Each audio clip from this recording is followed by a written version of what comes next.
Hello, hello, be me club akmia. Kero utinity video tengan zarema piome chao yaga no ESP8266 ko Arduino software po mapelu to wamle sude chao yago kupyo mabe prepare.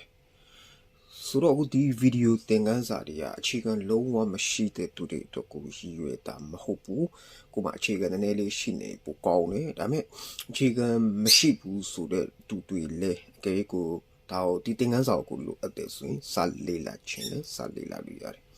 ke ro ku Arduino software po ma tao be lo sa to wa mle ro ku sima ku ti po to po shi de be so ba so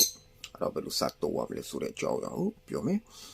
ro ayin song ani ne aku loka ma 3 ခုရှိမယ်เนาะအဲ့တော့အခု Arduino software ကိုရင်စဖွင့်လိုက်မယ်အဲ့တော့ Arduino software ကိုဖွင့်လိုက်ပြီးတော့ file အောက်ကဒီမှာ preference တဲ့မှာ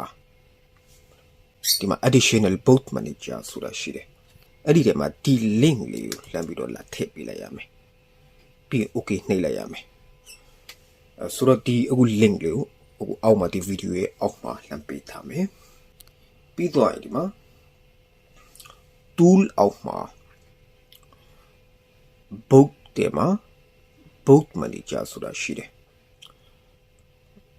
ဘာလို့မှလဲဆိုရင်အခု Arduino software ကဒီ boot ကိုသူမသိသေးဘူးเนาะ Arduino software ကဒီ boot ကိုသူမသိဘူးအဲ့တော့ဒီ boot ကိုသိအောင် okay ESP8266 အဲ့တော့ဒီမှာကြာလာပြီ ESP8266 ဆိုပြီးတော့အဲ့ဒီ file လေးကိုလှမ်းပြီးတော့လမ်းတွင်ပေးလိုက်မယ် install လုပ်ပေးလိုက်မယ်ပြီးတော့လမ်းထွက်လိုက်မယ်ပြီးတော့အဲ့ဒါဆိုဒီမှာအခုဒီ Arduino software ပေါ်မှာ ESP8266 ဆိုတဲ့ဥစ္စာကြာလာပြီ tool အောက်ကအဲ့ဒီ boot ထဲမှာ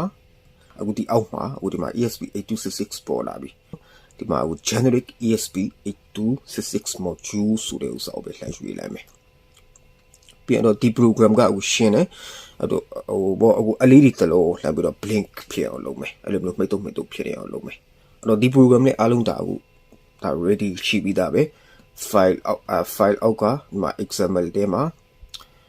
ဒီမှာ basics ထဲမှာဒီမှာ blink ဆိုပြီးတော့ရှိတယ်နော် file အောက်က XML ထဲက basics ထဲက blink အဲ့တော့အခုဘာလုပ်မလဲဆိုရင်ဒီ program လေးကိုလှမ်းပြီးတော့ဒီ boot တွေကိုလှမ်းတွင်းလိုက်မယ်အဲ့တော့တွင်းဖို့အတွက်ကိုအခုကကိုယ့်ရဲ့ laptop မှာအခု USB port တွေအများကြီးရှိတယ်လေအဲ့ဒီအများကြီးရှိတဲ့နေရာနေကိုကအခုရတဲ့ port ကိုလှမ်းတက်ထားလိုက်တယ်အဲ့တော့ကိုတက်ထားတဲ့အဲ့ဒီ port ရဲ့နံပါတ်ကိုအခု Arduino software ကိုတော့ပြောရမယ်ဟုတ်လားအဲ့တော့ကိုကဘယ် port နံပါတ်မှာလာတက်ထားလဲဆိုတာကိုပြောရမယ်အဲ့တော့အရင်ဆုံးတော့ကြည့်ရမယ်အခုဘယ်နံပါတ်မှာကိုကရောက်နေလဲဆိုတာအဲ့တော့ဒီမှာရှင်းတယ်လှမ်းပြီးတော့အခုဒီမှာ DEVICE device manager MANAGER manager အဲ့တော့ဒီမှာ device manager ကြာလာပြီ ports com and lpt ဆိုပြီးတော့ရှိတယ်ဒီမှာ com9 ဆိုပြီးတော့ပြတယ်အကယ်၍ကို laptop မှာနောက်ထပ်ဒီ USB port တစ်ခုမှာပြောင်းလိုက်ရင်ဒီမှာဒီနံပါတ်ကပြောင်းသွားလိမ့်မယ်နော်အဲ့တော့အခုလက်ရှိကအခုကိုတက်ထားတာ com9 မှာတက်ထားတယ်အဲ့တော့ဘာလုပ်မလဲဆိုရင်အဲ့တော့ Arduino software ထဲမှာ tool အောက်က port ထဲမှာ